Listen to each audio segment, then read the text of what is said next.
by looking at seeing what I've done. This took ages, and ages, and ages, and ages. The principle of mob spawning. If you're playing on vanilla survival, you are entitled to 70 hostile mobs. These will spawn at any height in a 17 by 17 chunk square centered on the player, so the chunk the player is standing in plus 8 chunks in each direction. A chunk is 16 by 16 area in the game of Minecraft. So if I don't have my full entitlement of mobs, the game will try to spawn them in for me. The game looks where I'm standing and tries to increase the number of hostile mobs up to 70. Ideally, I want all hostile mobs to spawn in my farm. This means that they're going to check the 17 by 17 chunks around me and find that the only viable spawning spots are the ones in my farm. It's important that all available spawning locations are slabbed when doing this. If I only did 90% of all spaces, then 90% of the mobs would spawn in my farm and 10% would spawn in those spaces.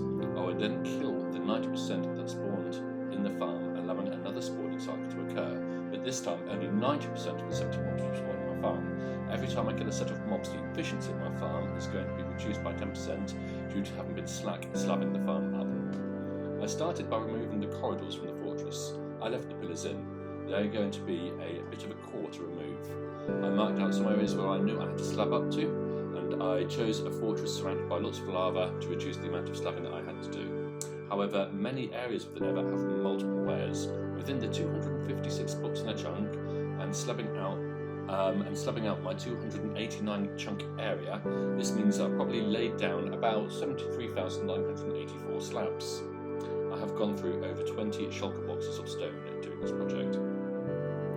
When doing projects like this, it's important to have things to keep your mind occupied. YouTube, films, alcohol, things like that.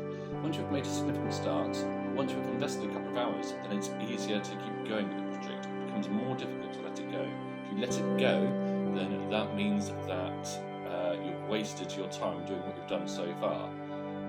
So this is an important message about procrastination. One of the best things that you can do to avoid procrastination is just make a start on what needs to get done. Where to next?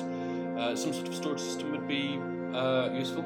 I'm thinking about decorating the building up, and it's in the Nether, and I'm thinking the most appropriate blocks that I could be using are going to be things like nether wart block and red nether brick. Now, I don't have a nether wart farm, and I don't have access to those blocks yet. And if I'm building something quite large, which I imagine this would be, it's going to require quite a few of those resources. So it might be that I'm spending a couple of episodes going back to my main base and starting on some of those types of projects.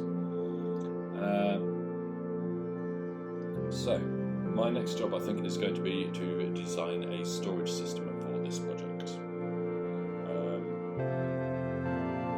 Outro.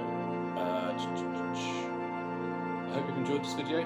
Please leave a constructive comment, thumbs up, and consider subscribing. See you all in the next one. Goodbye.